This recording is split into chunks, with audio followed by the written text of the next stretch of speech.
muitas pessoas acabam se expondo a diferentes ambientes e aglomerações, o que pode aumentar o risco de virose, hein? Sobre os cuidados, nós vamos falar ao vivo com o Jair Maci Andrade, que vai trazer para a gente esses cuidados que nós devemos ter em relação a essas questões, não é isso, Jair Maci? Tem que cuidar porque a aglomeração gera problemas também, Jair Maci. Bom dia. Bom dia mais uma vez, Nilvan. É isso mesmo, Nilvan. Imagina aí esses blocos aqui em João Pessoa que a gente vê aí 500 mil pessoas, 600, como o último aí, disseram que chegou até 800 mil pessoas. Você fica ali juntinho, respirando, orelha com orelha, né? Sentindo o bafo de cada pessoa ali, e aí eu transmito muitas doenças. E tem aquela história do beijo, né? O pessoal sai beijando um e outro, tem muitos riscos de pegar doença, muito até doença grave. Eu estou aqui com o Dr. Fernando Chagas, que é infectologista, e vai dizer pra gente os riscos que as pessoas passam dessas aglomerações, né, em ambientes diferentes. É muito risco, né, doutor? Seja bem-vindo. Bom dia, Nilvan, bom dia a todos que estão nos assistindo. Eu estou rindo com a do bafo. O bafo no cangote. O bafo no cangote. O que é que acontece? A quantidade muito grande de pessoas no mesmo espaço, né? Muitas vezes as pessoas esquecem e acabam exagerando na bebida alcoólica, por exemplo. Então o hábito, muitas vezes, de, por exemplo, compartilhar latinhas de refrigerante ou de cerveja. O beijo, né? Não se trata de beijar muitas vezes uma pessoa, se trata de beijar várias pessoas diferentes em um espaço curto de tempo. Então você acaba se expondo a algumas doenças que aumentam bastante a transmissão nesse período. E que doenças são essas? Por exemplo, como você bem falou, a doença do beijo, né? Que o nome seria mononucleose infecciosa, que é uma doença transmitida por um vírus chamado Epstein-Barr e que os sinais e sintomas só vão aparecer, né, 3 ou 4 semanas depois. Então muitas vezes a pessoa nem lembra que pode ter adquirido durante o período de carnaval. E que sintomas são esses? Infecção de garganta, né? Começa a ter inchaços na garganta, aquelas ínguas no pescoço, a pessoa tem febre alta, dor de cabeça. Então é um quadro que pode persistir e a pessoa inclusive pode ficar com o vírus, mesmo sem os sintomas depois, por semanas ou meses transmitindo.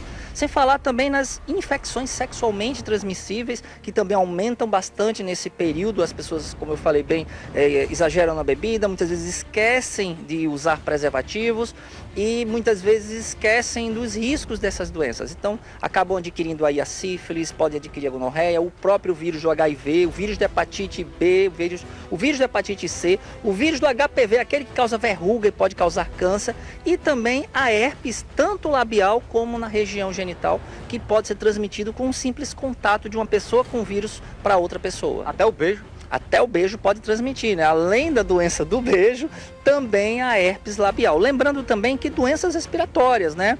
Muitas vezes a pessoa está com um quadro respiratório leve, com uma coriza mais leve, vai brincar e acaba beijando outra pessoa ou acaba compartilhando latinhas, por exemplo, de refrigerante ou cerveja com outra pessoa e passa esse vírus para outra pessoa. Qual a problemática?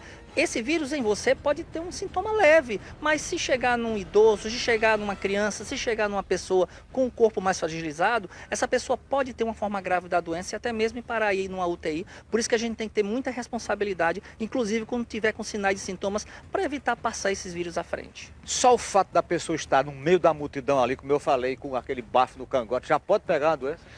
Tem riscos, o que diminui um pouco isso, a grande vantagem é que a maioria das vezes são eventos em espaço aberto, aí diminui bastante. Quando tiver muita aglomeração, se você estiver em um lugar fechado, o risco é maior. Se você puder ir para um lugar aberto, sempre bom. Lembrando também, lavagem das mãos. Outro tipo de doença que transmite bastante são através dos alimentos contaminados, né? A gente vê muita gastroenterite, que é aquelas infecções de garganta.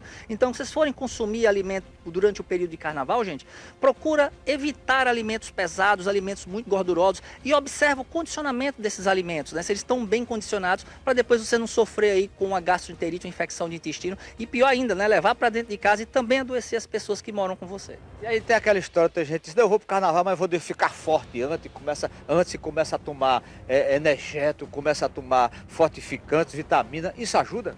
Olha, isso aqui é interessante, a pergunta foi muito boa, por quê? São 4 dias de carnaval, aí as pessoas muitas vezes nos primeiros dias começam a consumir em excesso essas bebidas energéticas. O que é que acontece? Há uma carga de consumo energético muito grande nos primeiros dias e a imunidade despenca nos subsequentes, né? Então corre o risco de você abrir um quadro aí no segundo e terceiro dia de doença ou se expor a doenças exatamente no finalzinho do carnaval, né? Sem contar que A mistura entre energético e álcool, por exemplo, pode trazer risco cardíaco, risco de infarto, risco até mesmo de doenças como o staph e outras mais. Então a gente realmente deve evitar essa mistura explosiva aí. Se for tomar energético, tome só energético. Se for tomar bebida alcoólica, tome só bebida alcoólica. Cuidado com o excesso, principalmente da bebida alcoólica. Se hidratar bem também, né? Exatamente, é um dos grandes segredos, especialmente idosos, né? O idoso ele sente menos sede, né? É normal que isso aconteça. Então, se ele está no sol, está pulando, está se divertindo, se ele não lembrar de se hidratar, o risco de uma desidratação, o risco aí de um adoecimento é maior. Todos nós, lembrando também, o álcool desidrata. A gente pensa, é um líquido, não. Ele desidrata. Você toma um gole de qualquer bebida alcoólica, você é como se estivesse perdendo um gole de água no seu corpo. Então, consumir bebida alcoólica precisa consumir água, precisa consumir água na mesma quantidade. Mesmo a cerveja? Mesma cerveja, né? A gente essa cerveja geladinha, mas... Acha que a cerveja já hidrata, né? Não, por aí. A gente já tem essa ideia da cerveja hidratar, mas tem álcool, né? E o álcool consome também, além da energia do corpo, também desidrata muito a gente. Então o consumo da cerveja também, a não ser que seja uma cerveja sem álcool, né? Também pode levar à desidratação se você consome em grande quantidade. Uma latinha de cerveja, um copo d'água. É interessante, seria sempre assim, uma latinha de cerveja, um copinho d'água, uma alimentação, uma comida de preferência que não seja pesada e gordurosa, né? Um alimento mais leve, mais saudável, para evitar aí uns excessos, especialmente você quando abusa muito nos 2 primeiros dias, corre o risco aí de sofrer muito nos 2 últimos. Muito obrigado, doutor Fernando, pela sua aula. Isso é uma aula, viu, Nilvan, que a gente tem aqui. Muita coisa eu pergunto a ele sem saber, até para mim também, né? Para o meu conhecimento. Muito obrigado pelas suas explicações. E vamos ter cuidado, né, gente? Aí não é só se divertir, não. Tem as consequências, viu? Nós estamos com você aí nos estúdios. E meu amigo, dicas boas aí com o doutor Fernando Chagas para poder a gente, não é só aproveitar a festa não, né? Aproveitar a festa e também ter cuidado na saúde, né? Tem aí, ó, a questão do beijo, né? Transmite bactérias, HPV, tudo, ele falou tudo direitinho. Se hidratar, ter cuidado quando você termina a festa, que tá com fome, vai comer. Não pode comer qualquer coisa, às vezes você come um negócio estragado, termina arrumando um problema de saúde, né? Então, tem que brincar, mas também tem que ter cuidado, principalmente cuidado com a saúde, né? 6h25 agora na Paraíba.